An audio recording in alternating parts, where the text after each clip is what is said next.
Hi there, this is Ginger Bratzel from New Patient Attraction Automation and gingerbratzel.com, and this is the place where we help you, dentists, attract more of your ideal patients to your practice and create sustainable growth so you can have the practice of your dream and build the lifestyle that you want.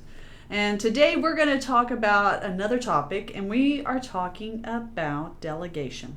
Delegation is a big fancy word that people say they do, but it's not really well practiced.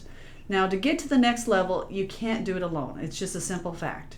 And I have many times over a multimillionaire friend who is in the communication industry, and he has an interesting definition about success.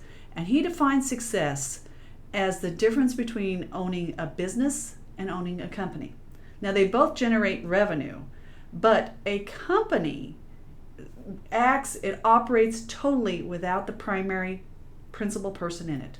You can be gone, it still makes money. It's still a money-making machine. You can remove you as a principal player, put another person in, and it loses no value. It will just keeps going. But unfortunately, for most dental practices, we fall in the definition of a business.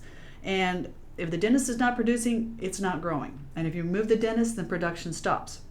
Or you have to find someone else to fill in, and hopefully they maintain the same level.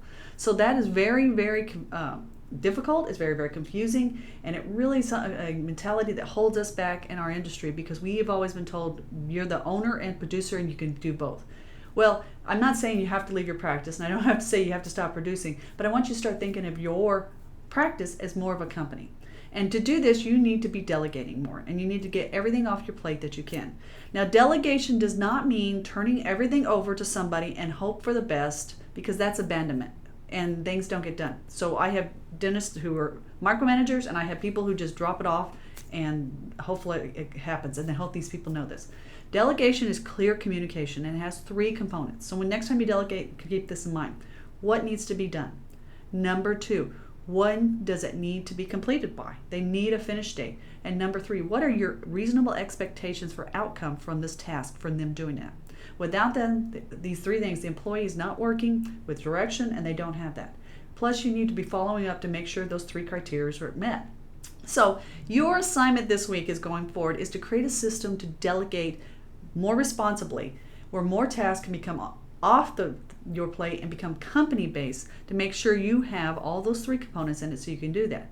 Now, keep in mind, again, delegation does not equal abandonment, and you need to be able to have management in place and supervisors to make sure that's going through, even in a small dental practice. Even if you have 20 people, that's considered a small business compared to a multi-employee company. So these are some things to think about. These are things that differentiate you from just being a business and making you a company and make you more successful and make your business, your practice, more lucrative for the next owner. So I hope this helped you a lot. So that's your assignment this week. We look forward to your questions and comments. You can send them in at results.com, and till next week, we'll take care. Bye-bye.